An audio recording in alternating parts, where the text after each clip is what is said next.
So we'll talk about Gillian's book, which is a very interesting and becoming famous in the rule of law world. I will ask also for your help a little bit with the interviewing. I'm Maurits Barendrecht.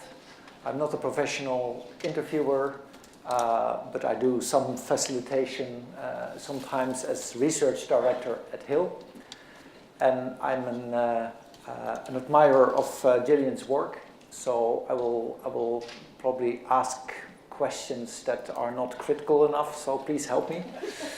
Of course, one of the reasons I admire the book is because of its title. From Holland, where I live, the world is indeed very flat. But we'll probably hear more whether that is the intended punch. I'm sure quite a few of you have read the book. If not, you can buy it, download it. I have it here. The book is about rules, not as they are, but how they emerge. You describe the continuous journey towards ever better rules. You talk about rules competing, becoming smarter, more effective, and how this market for rules, yes, you hear it well, market for rules can be strengthened. Let me first ask you a few questions so that people can get to know you a little better. One of the first chapters talks about people coming to California, the gold rush, and how these people develop their own rule system. And guess what? It was a bit messy, but it worked. You came to California yourself at some stage of your life. What brought you to California? So, first of all, let me thank you, Maurits, for taking this on and for being the person who first read the entire manuscript and turned it around in about 4 days with lots of wonderful comments. So it's so wonderful. So I grew up in Canada. I was born in Toronto, did my undergraduate degree in Canada, but then did head off to California to study law and economics. And, I think when I was, the decision to go and study law and economics was partially inspired by reading John Rawls' A Theory of Justice. And I think what appealed to me there was big ideas. How as an economist, do you get that book in your hands? Undergraduate course in social and political philosophy. Okay. Yes. Okay. So actually, I approached my undergraduate degree by breaking all the rules, which is I just took whatever I wanted to, and until the very end, didn't get enough courses to get a degree. Finally settled on economics, but it was a social and political philosophy class that I read. Theory of Justice, and big questions, but at least as I was reading Rawls, it was very structured analytical thinking. And I think heading to California, I didn't know much about California as a Canadian. I think I only visited to tour the universities, but I do remember saying to someone that, I think it'll be a very colorful time in my life, because I had a real sense that it was a place you could do a lot, and that was my impression of it. I ended up spending now half my life in California. So.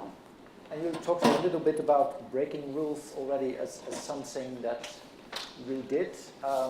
When you read the first page of your book, it's dedicated to your parents, and you say that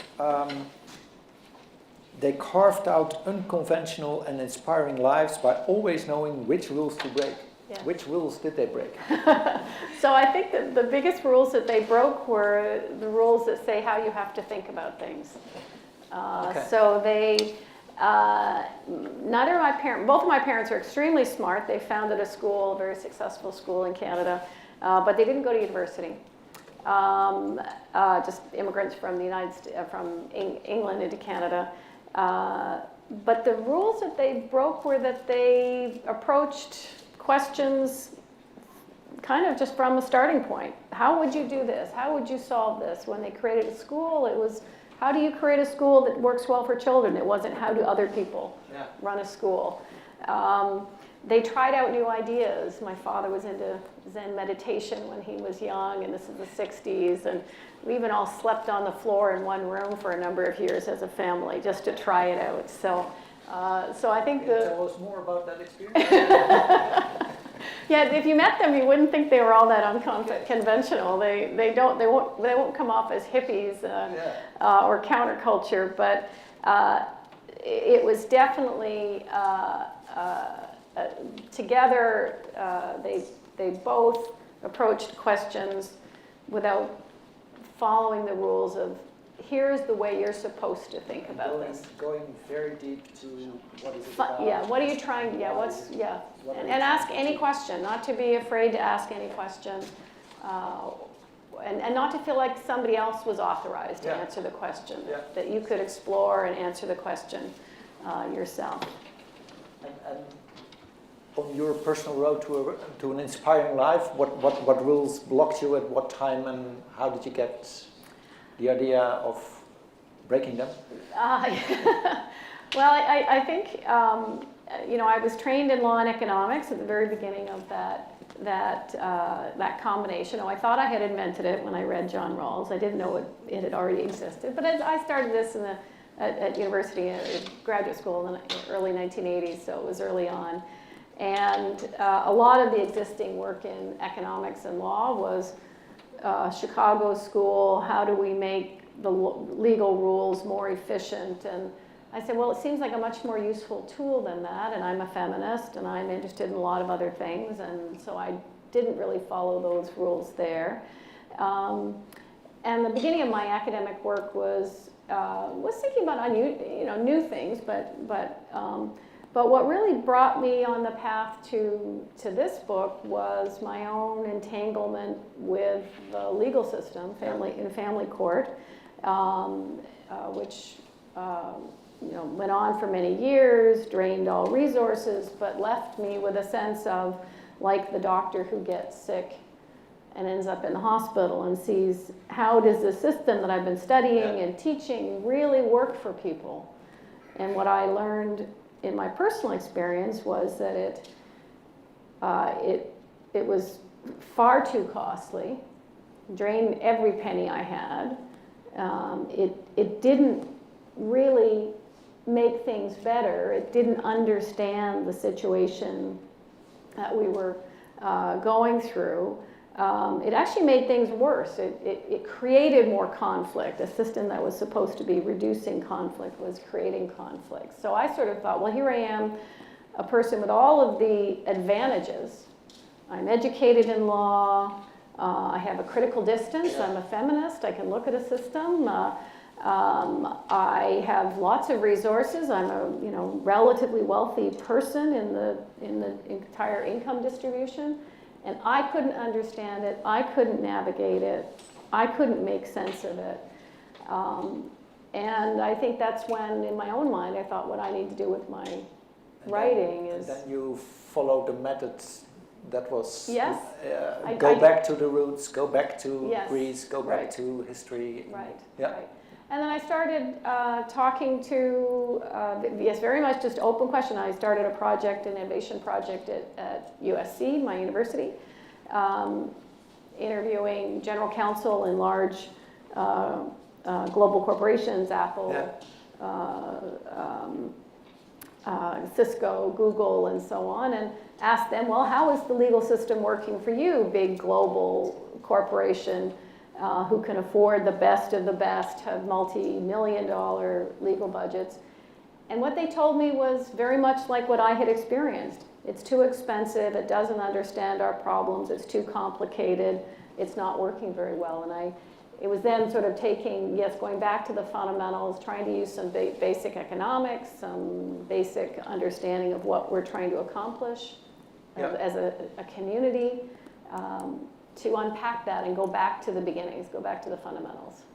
One of the things that struck me as something that will be a shock for some people looking at the law is that you say 90% of the law is about how to cooperate, not how to punish.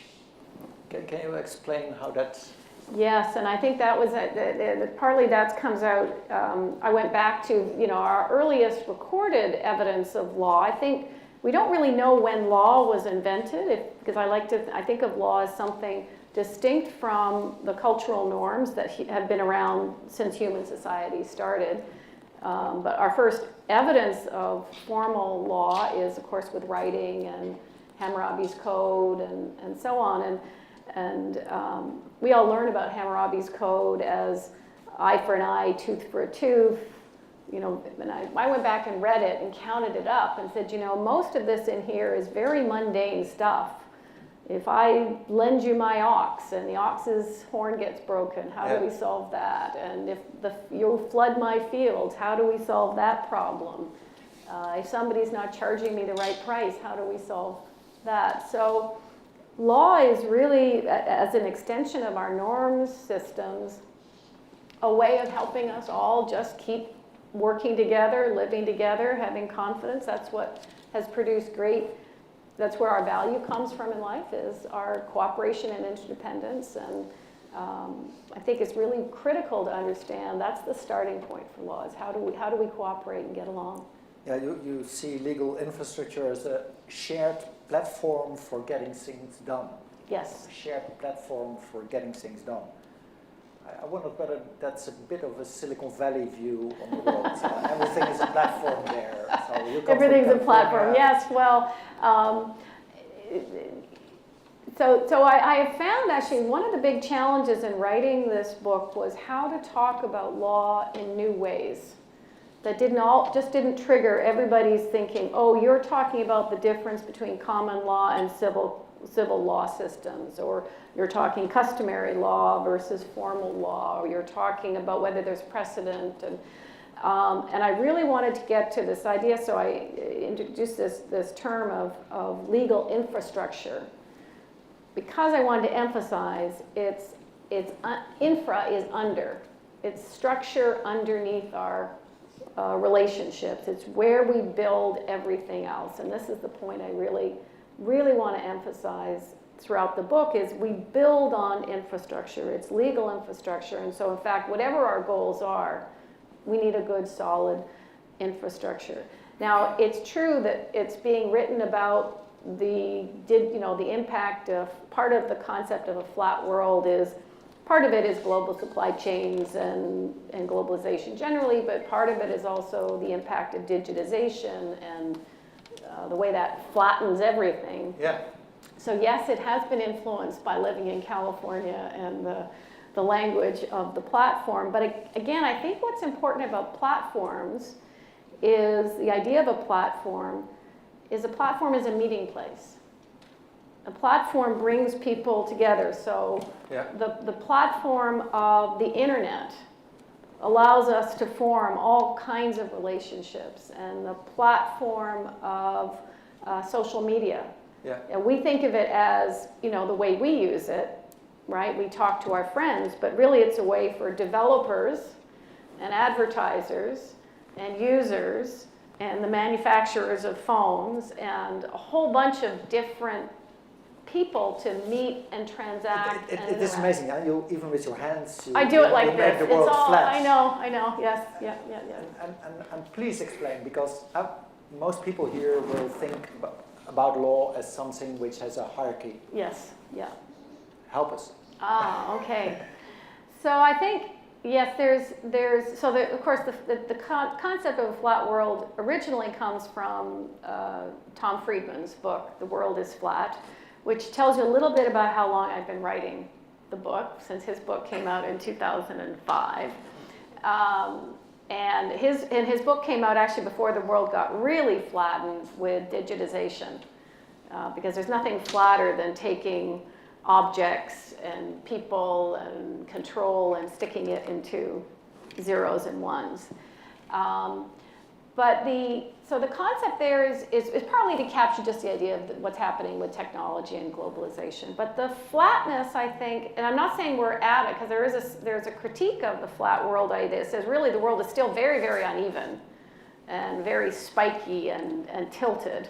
And all of that is true.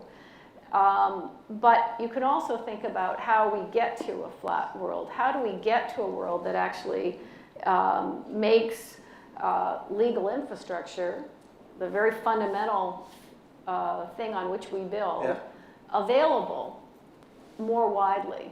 I don't need to tell you from the work you've been doing around the world, what maybe many people have heard about the 4 billion. Maybe take an example of a part of the system. You talked a little bit about family law. Maybe we can take that. How do you see the platform operating there, or how should it operate?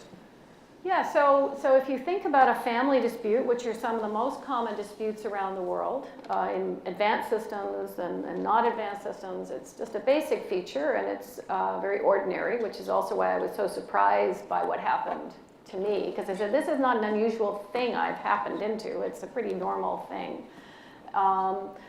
So you can think about that platform, if it's a meeting place, it's a place to go. And it's a place to connect with, well, first of all, the person you're in conflict with, or the people you're in conflict with, but also the resources and the rules and the community.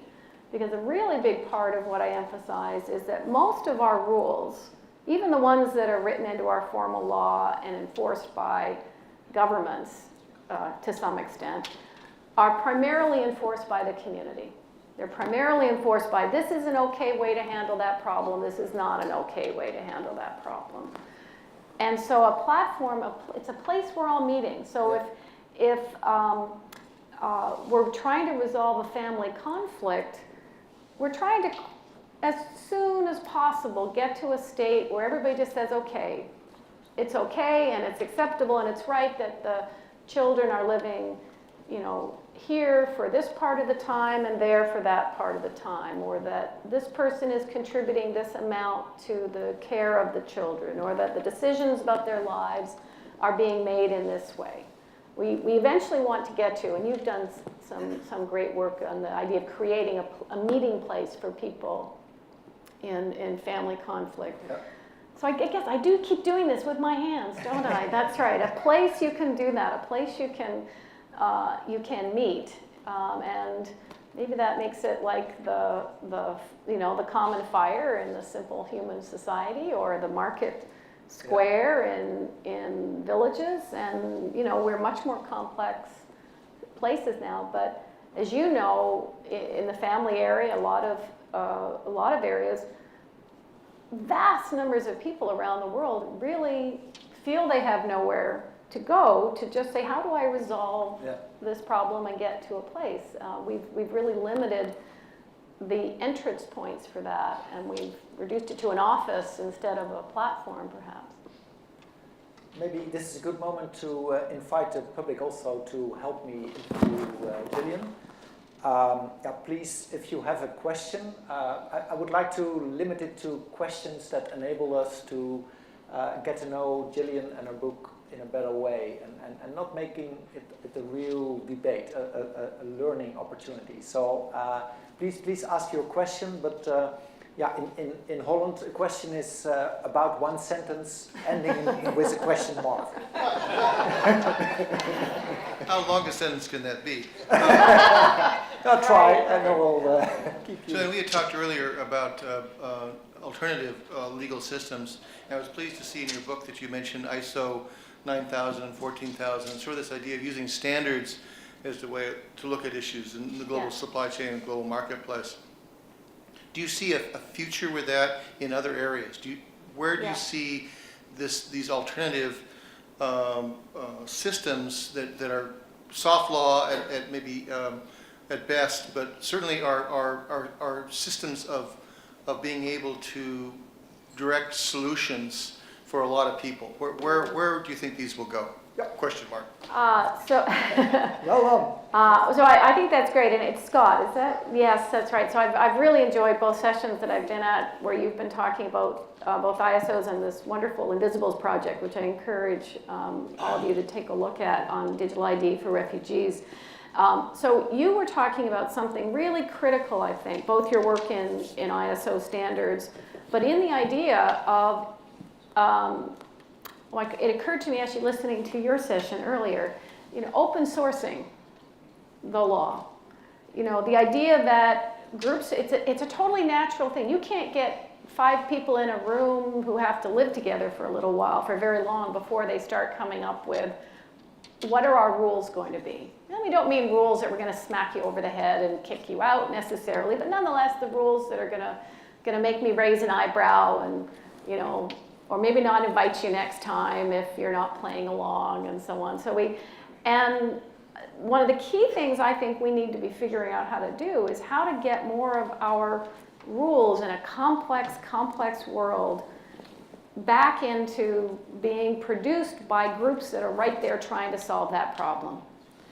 And I think that's what your standard setting organizations are doing. I think we need to figure out how we produce more of that, how we make sure they are competitive, so that ISO it competes to some extent, but it's still a very dominant form. And I think that's the real challenge, is how can we get the capacity for more bubbling up and not bubbling up to get enacted into formal law. We'll talk about competition more later, but Okay, next question. I'm sure you're aware of Donald Black's classical work, The Behavior of Law. Yes. But he says, And I'm going to look at my sociologist husband, Dan, who teaches that book, yes. Okay, but your book is going against that argument. And he says that the world is not flat. It is divided by class, by ethnicity, by age, by gender. And I'm sure you teach that, also teach it. If you look at the real implication, I will finish probably soon. If the world was flat, American prison wouldn't be filled with black Americans. O.J. Simpson would be not acquitted. And you say it is cooperation. There's no cooperation. The judiciary is very elitist. It is distant from the people. So where is the flat world? Okay, so the flat world does not, my title does not mean the world is flat. It means that, first of all, I'm capturing the idea from to mean globalization, technology, digitization. So I'm using a little stub of that word. And absolutely, part of the real emphasis in the book is 4 billion people around the world live outside the rule of law and therefore don't have access to basic legal infrastructure to build their communities and economies. I do a lot of work on access to justice. 80 to 90% of people in the United States and other developed countries appear in court without any legal help or are managing a very complicated. So I totally agree with you. And the title is not intended to, I'm not making that claim. I wouldn't. If anything, the claim here is how are we going to address the massive need for more legal infrastructure and the fact that so many people are outside of it. It's become very expensive, very elite, I think very much controlled by lawyers and formal participants in the legal system.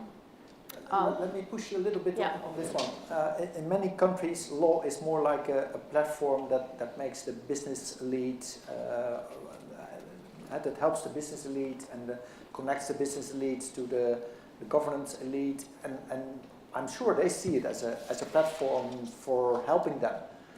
How do you prevent something like that happening? How can you prevent that the elite just takes the platform for themselves? So remember, part of the inspiration in the book as well, though, was talking to a number of those companies who were saying, actually, it's not working very well for us either. So I think there's a lot of shared territory for saying we really need to think about how we're going to reinvent our systems. And this is something actually I've learned from my work with HiiL over the years. I think there really are a lot of places around the world, however, and where it is true that law, formal law, has been captured by those with access and powerful. A lot of our, the ways in which our laws are being built and so on is not responsive to people. I think we can see that in a lot of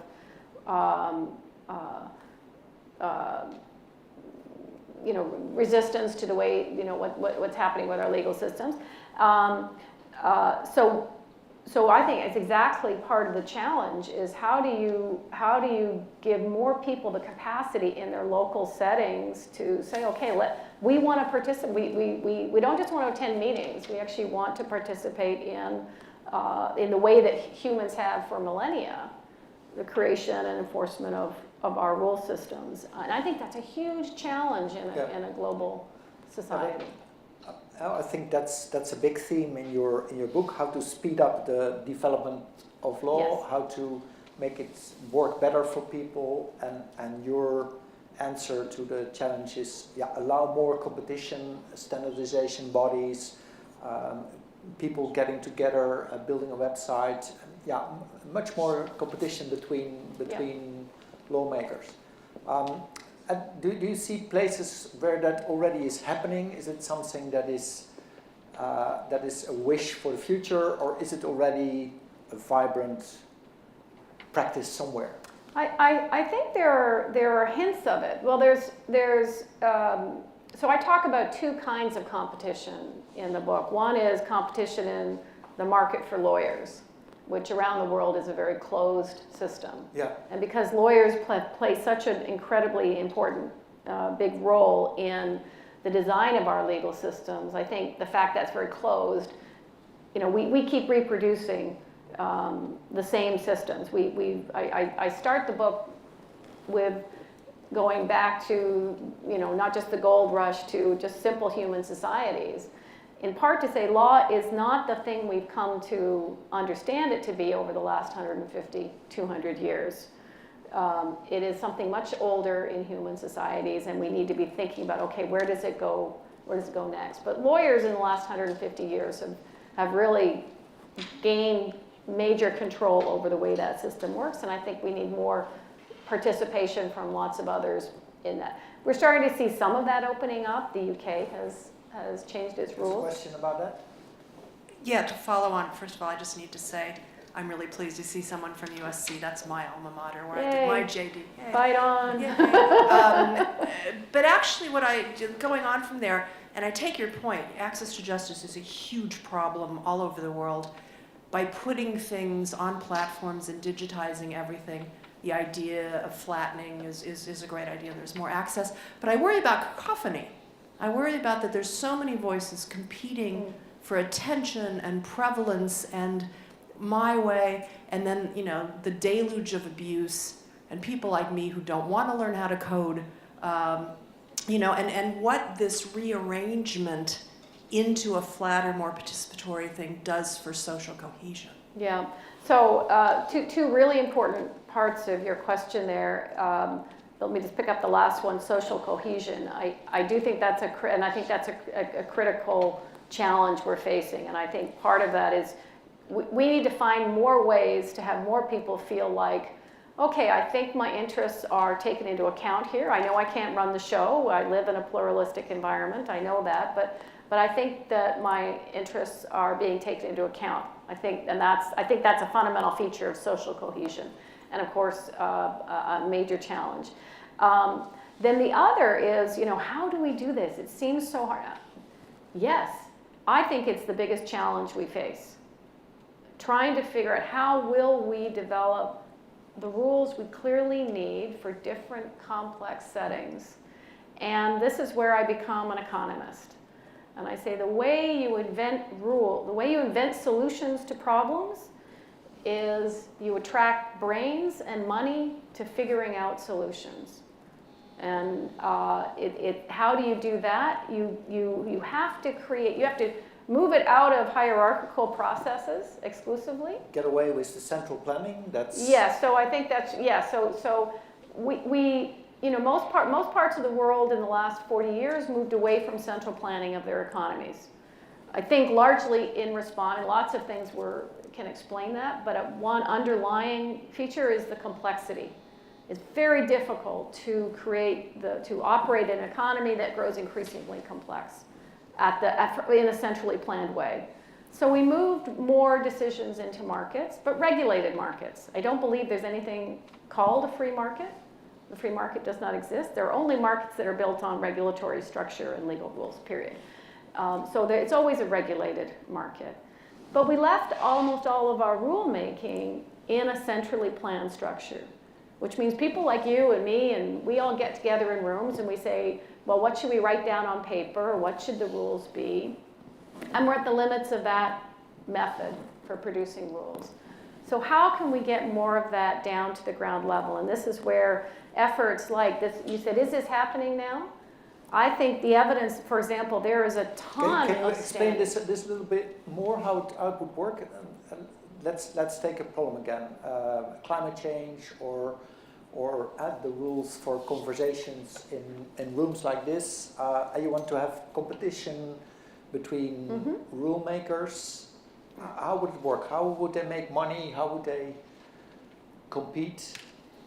Yeah, so we see right now a lot of, there's actually a big demand by entities operating globally for standards, for rules about starting with quality, but moving into now, workplace safety, Bangladesh disaster having prompted a significant amount of that, environmental, etc. So there's actually a big demand, and there's a lot of activity going on of those kind of standards. But economists also say all this private rulemaking is driven by private interest. It's because they want to gain themselves. So the challenge is, how do you make that competitive, and how do you make it accountable and legitimate? Yeah. And the concept that I would like to see us exploring for where could we use this is something I call competitive approved private regulators. So we take the idea that there's a company, let's do health and safety. That's I think, we say, look, we need safety standards in the workplace. You say to a company or operator, you need to choose a regulator. You need to choose a regulator. Maybe there's a public option, but there are private entities. ISO might be one of them, but you and I might form a company. But we're actually only licensed to operate in that market, to sell into that regulatory market, if we can demonstrate that our systems perform to standards set by the accountable bodies. So you move governments into the role of saying, what are the performance standards? What are the outcome variables we want? Things like the accident rate in the building. So the government wants rules that reduces the accident rates. Yes. And then they say, we approve 5 regulators who can solve that problem. Yes. And they would compete for solutions. But now I'm a company, and I need to choose. Yeah. And let's say 5 or 10 have been approved, and approved by a lot of governments worldwide. Now I'm operating, I need to choose one of them. You have to choose one, but you and I don't have to choose the same one. We could choose different regulators. But how would it work? Because I'm also thinking of the employees who will be protected by the rules. Yes. And the employers will choose the regulatory regime that works best for them. And how will the trade unions be helping? So it's facing 2 ways.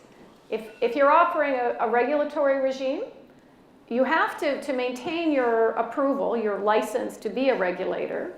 You have to be demonstrating your system achieves the outcomes set by the government.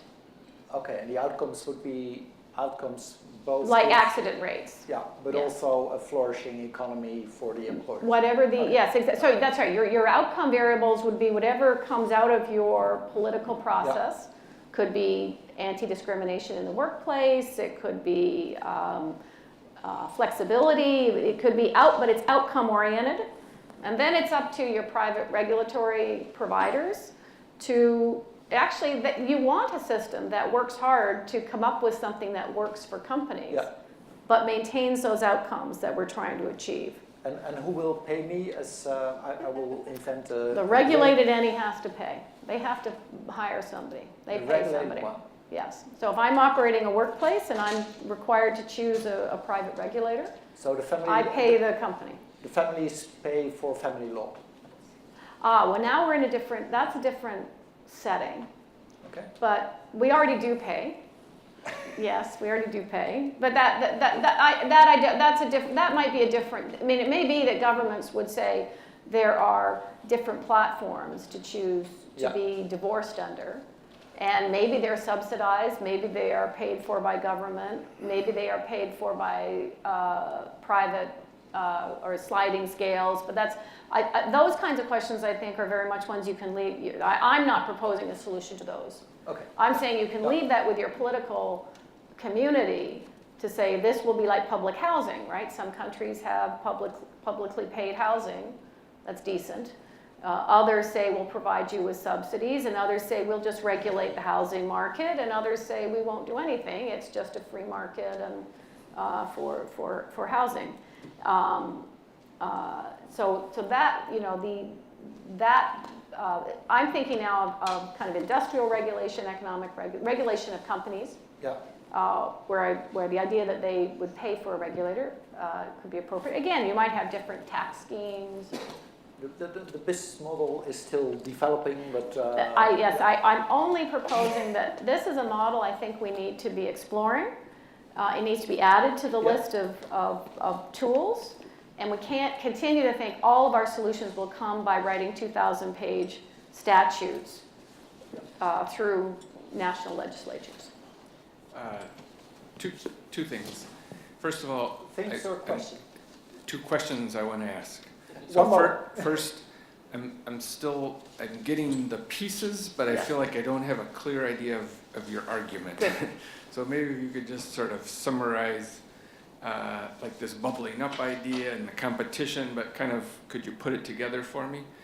And the other thing is you came at this book because of your family law issue. Mm-hmm. And now I just heard you saying, but I'm not sure that's what you were saying, that you didn't have a proposal for that, or maybe at least for how you would finance it. I wasn't sure which. Right. But I think it's an interesting example because, like you said, like we live and work in Honduras. And so we're not talking about Apples and Cisco's. Like, how does that look in a developing country? Family law, basic law, like how does that, so what is your main argument, and then how would you apply it? Shall we take them together and use the family law in Honduras example to see how it could work here? Sure, but let me clarify. So, because we did smush a bunch of different ideas together here, and the main message of the book is we need to find more ways for more things to be developed closer to where our problems are, and that comes in several different flavors. So think about the family law. I would actually put the family law question more in the category of let's open up the market for the production of solutions to that problem. Right now, in most places, well, certainly in the US, where I know the system well, we have a system that doesn't allow investment capital. So if I develop a platform like yours, so HiiL has developed an online mediation tool. If you want to create that and have it connected to legal advice, you can't sell that in the United States. So I want to open up that market in that sense. The approved private regulator is an example of thinking about how do you address the bigger problems of regulation, where we're really not just saying how can we help two people solve a problem, but how do we help a society develop its standards for workplace safety or climate change or self-driving vehicles. So those are different settings. So I think I do have suggestions about the family law piece. I should talk a little bit about Honduras as well in the book, about the ZEDAs and let's what see that means. if we can get a bit closer to your example later on, but I first want to go in another important part of the book, which is about how the market for law is currently structured. Mm-hmm. And yeah, you're telling a different story than we are accustomed to about the lawyer's monopoly. There's a few quotes of your book now, and you say that the problem of the monopoly is not that individual lawyers and law firms don't have competition. There's a lot of competition out there, but it's a system that lacks competitors. Can you explain that? Yes, so lawyers are clearly competing with other lawyers for business. We do have, in most countries, legal services are in the market, regulated usually by professional organizations. So what I'm making the point about is that the professional organizations that are deciding who can be a lawyer, under what terms they can provide services, what their business model has to look like, what kinds of partners they can have or investors they can have, those rules are being decided by a monopoly system that is not itself competing with other groups. Now the UK has changed this by creating multiple professional groups. You can choose which one you want to be licensed by, and it hasn't become robust competition yet, but I think it can be. And I think that's very important for figuring out the answer to the question, what rules do we really need governing lawyers or legal services or legal providers to make sure that people are protected and that it's competent help and so on and supports the rule of law, and which rules are really just making it far too expensive for anyone to access it, protecting markets and so on. So that's the competition between rule systems there that I'm... Yeah, your argument is that lawyers are so much restricted by their own rules about how to practice law that they can't work effectively. Yeah, so we've really limited, and lawyers are really important to the innovation process of developing solutions to the things that I don't say I have a solution for. Like I can't invent nobody can tell me what the next version of that phone looks like, 3 years from now probably. That will happen with a lot of creative people working at the ground level of what's the next iteration. So I don't know what the answers are, but I do know that lawyers are really important to that because they have deep knowledge of what happens in conflict, what happens with rule systems, how they work. But they have one set of ideas. It's like we swim in a single pool. Part of my job as a law professor is to get everybody thinking exactly the same way. And so that we need more ideas in competition. I want software engineers and business marketers and psychologists and all participating to come up with new ideas for how can we solve those problems better. I think that's the competition that you need. Yeah, and then it sounds like you want to take away the monopoly of the lawyers. But yeah, there's in your book the story becomes a bit different. You say give lawyers access to ordinary economic tools, relieve them of the risk of innovation, technology development, and the upheavals that face a globalizing legal market. So you want to empower them. Yes, I think.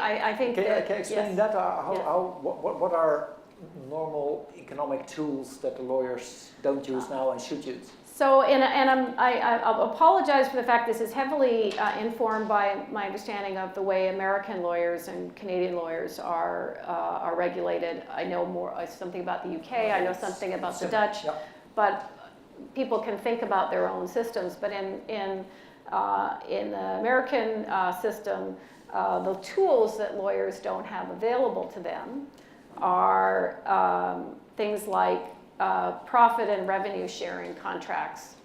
So if I have 2 sons who are software engineers, computer scientists.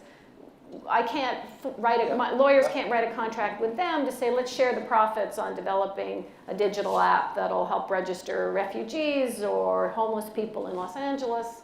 They can't write a contract that says, we'll split the profits 70-30. That's a basic economic tool of the economy.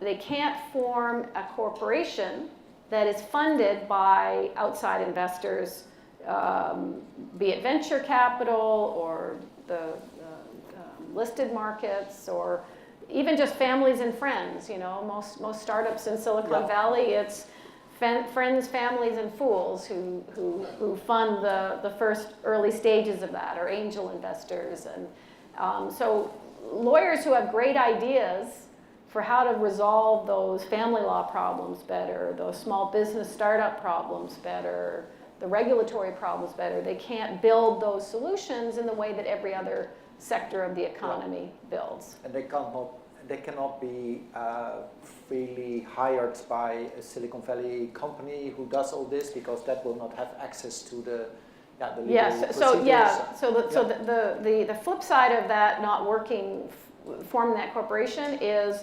lawyers can't be employees of companies that are providing legal services. So the way that the Dutch insurance companies can sell legal insurance, but have lawyers on staff, so that if I have a problem with my child and access to education, I can call my insurer and they can put me directly in touch with a lawyer that's on their payroll to work with me on that. So the only business model that is possible for a lawyer acting in family law is find a room somewhere, put up your computer, and charge an hourly rate. Yes, but to operate a small business. Any scaling up tools would be practically impossible. Yes, so we know that, as a matter of fact, almost all law that's provided to individual clients, as opposed to corporations, is provided by firms of 10 or less lawyers, 10 or fewer lawyers. And that's a very inefficient business model. There's been really interesting findings about that. Have I, not even sure I've told you this one. Yeah, you told me something about the research from this company, this software company, serving these small lawyers, and they counted the number of hours that were billable. Yes.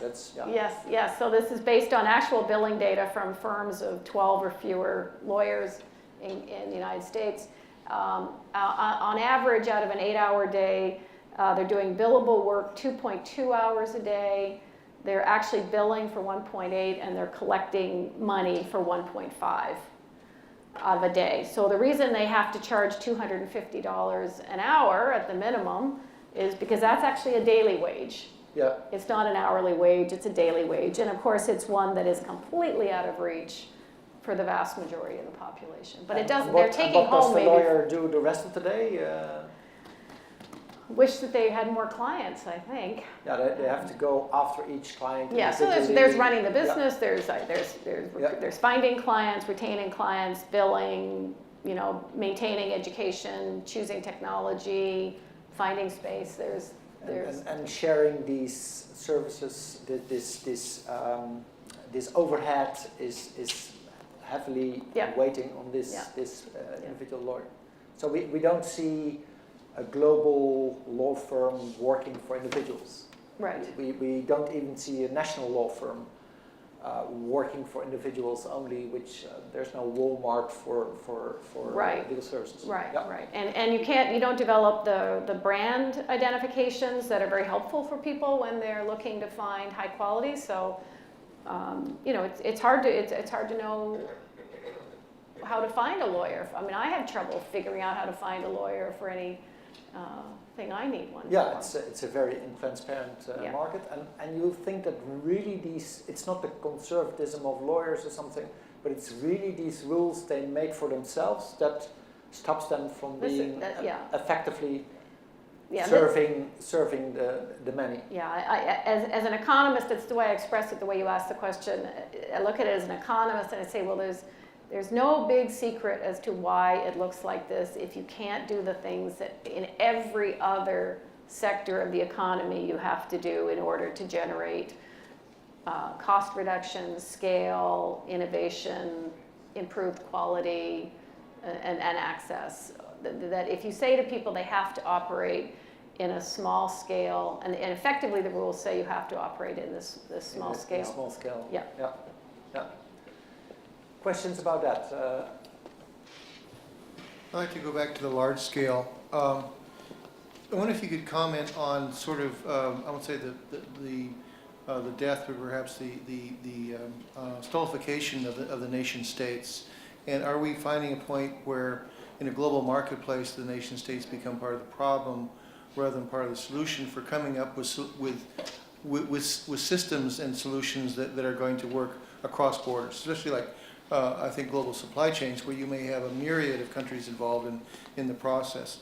What do you see as the direction we are likely to go as we continue to expand the global marketplace and supply chains as well, where the nation states no longer have that ability to control from the field and the factory to the Newarks and Long Beaches where these products end up? So I'm not in the business of foretelling the death of the state. I think that's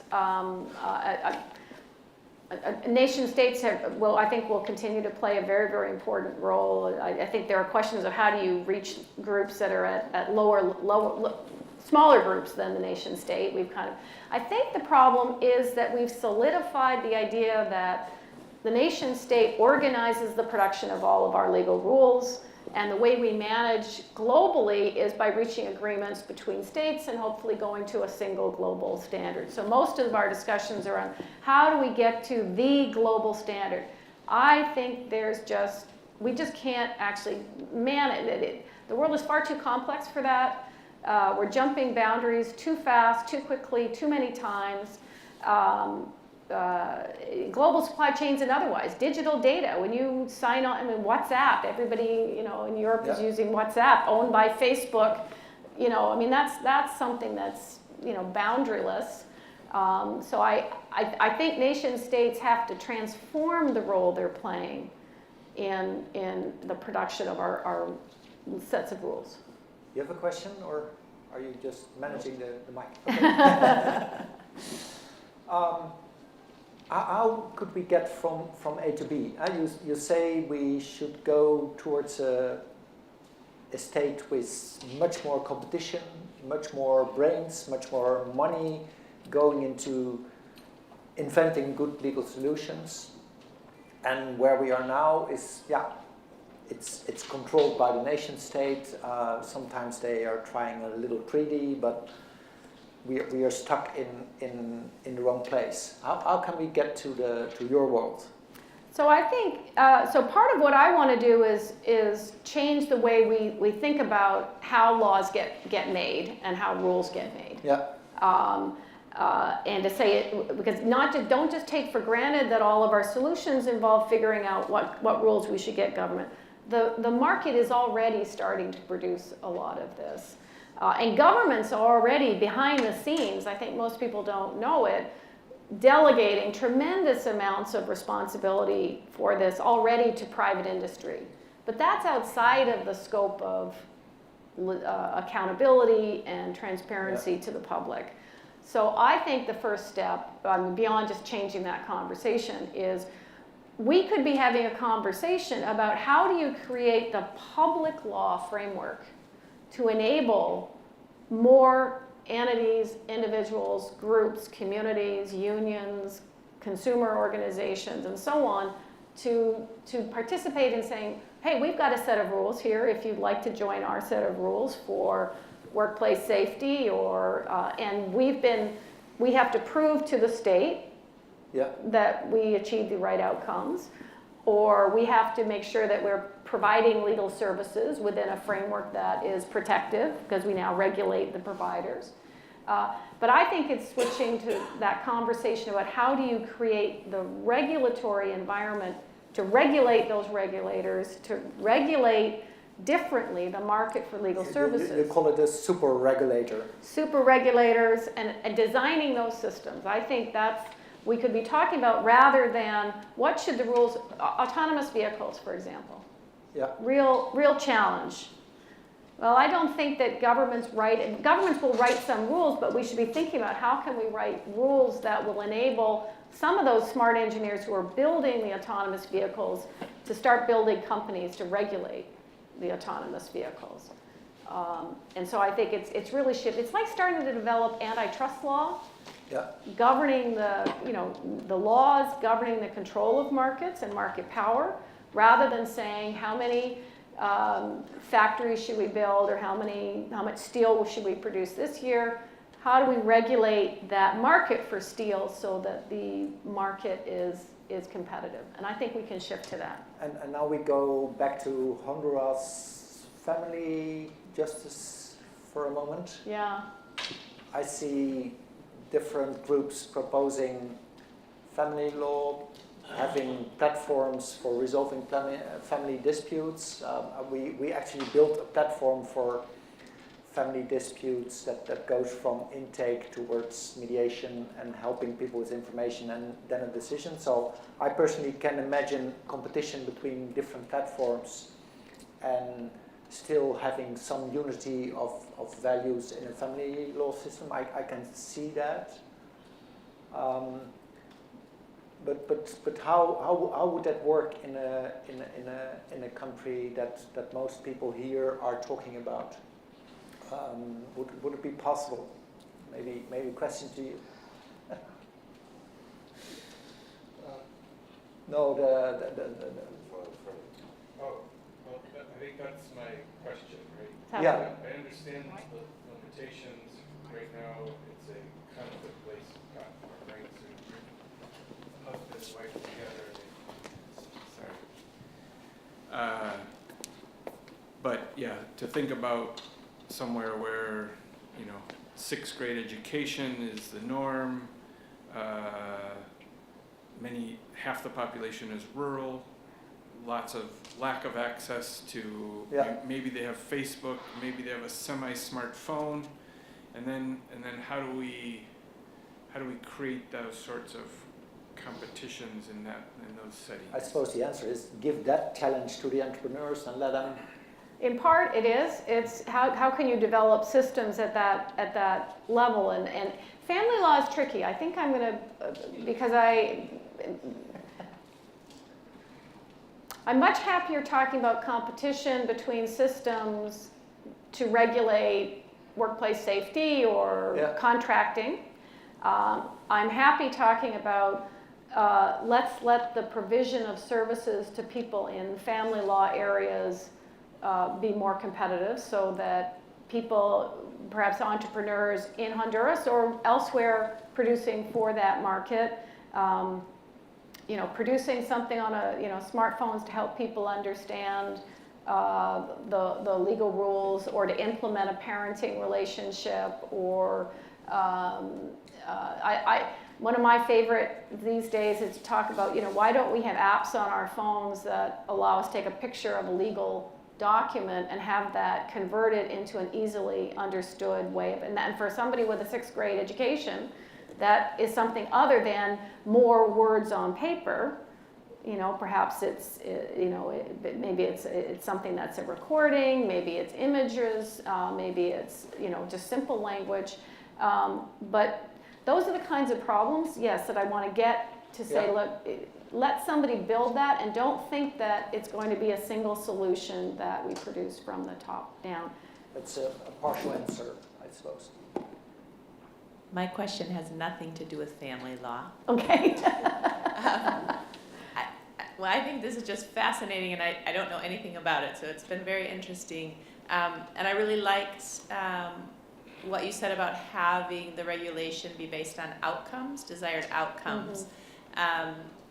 And living in Honduras for the past 30 years and working a lot on trying to figure out how to get government institutions to do what they're supposed to do to protect the poor and the vulnerable, and a lot of that has to do with outcomes, right? But I guess my question is,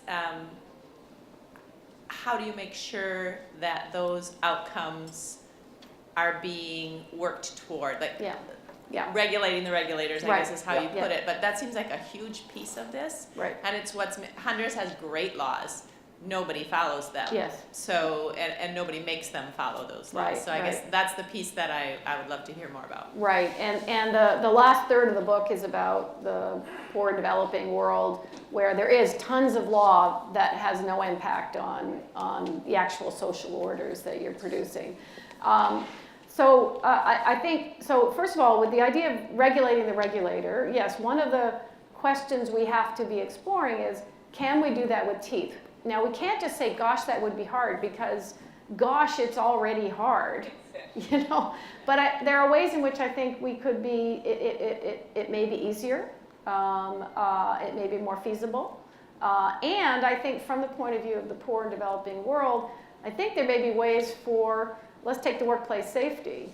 if we had 10 globally approved, let's suppose there's 10 companies operating on a global, in the global market for regulators of workplace safety, and they have been approved by the Dutch government, the US government, the EU.